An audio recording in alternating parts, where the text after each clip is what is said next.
لسه خارج من فيلم فاصل من اللحظات اللذيذة، وهو تالت أفلام هشام ماجد في السينما كبطولة مطلقة. يا ترى نجح فيها؟ يلا بينا نشوف.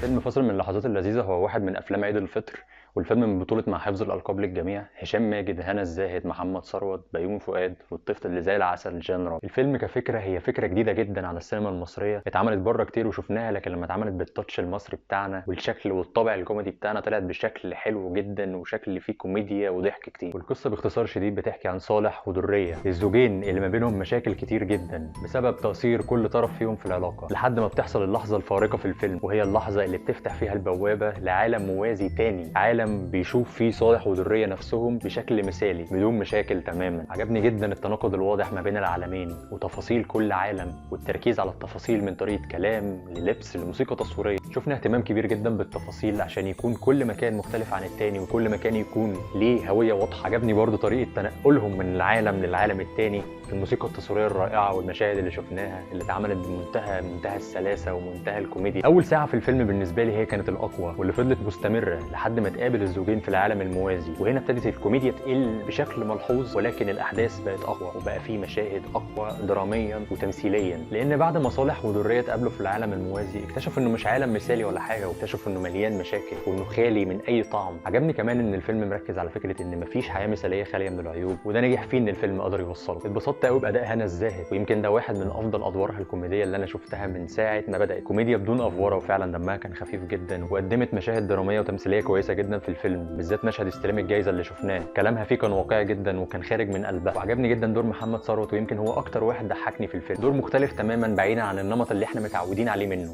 أما بالنسبة لهشام ماجد فأنا محتاج حلقة تانية عشان أتكلم عنه، وهو بيعيش أحسن فتراته، وبصراحة ملوش منافس في الكوميديا. هشام ماجد نجح في الثلاثي ونجح لما كان هو وشيكو لوحده. في شهر رمضان شفنا مسلسل أشغال شقة اللي كان من أنجح المسلسلات الكوميديا، وفي العيد قدر يثبت اجتهاده وموهبته وقدر ينجح لوحده، والفيلم حقق أكتر من 38 مليون جنيه. فالصراحة كده هو نجح في كل الاختبارات اللي مر بيها السنة دي، ولسه هنشوفه مسلسل اللعبة الجزء الخامس اللي هيكون في آخر 2024 أول 2025. وبعد حامل اللقب وتسليم أهالي أقدر أقول إن فاصل من اللحظات اللذيذة هو أفضل فيلم لهشام ماجد كبطولة مطلقة. تقييمي للفيلم هو 8 من 10. برشح لكم إنكم تشوفوا الفيلم هتتبسطوا، وحقيقي الفيلم ليه حظ من اسمه، هو فعلا فاصل من اللحظات اللذيذة. بعد أسبوع شغل متعب وخاصة في الأجواء الحارة اللي احنا فيها دلوقتي، ايه الجو الحر ده؟ ممكن تفصل مع اصحابك او تدخل الفيلم مع عيلتك تتبسطوا جدا. وبكده اقدر اقول ان فيلم فاصل من اللحظات اللذيذه هو افضل فيلم كوميدي في 2024 حتى الان. اتمنى تكونوا اتبسطتوا، وفي نهايه الحلقه احب اشكركم جدا، ولو عجبتكم الحلقه ظبطوني لايكات وسبسكرايب. شكرا لكم جدا.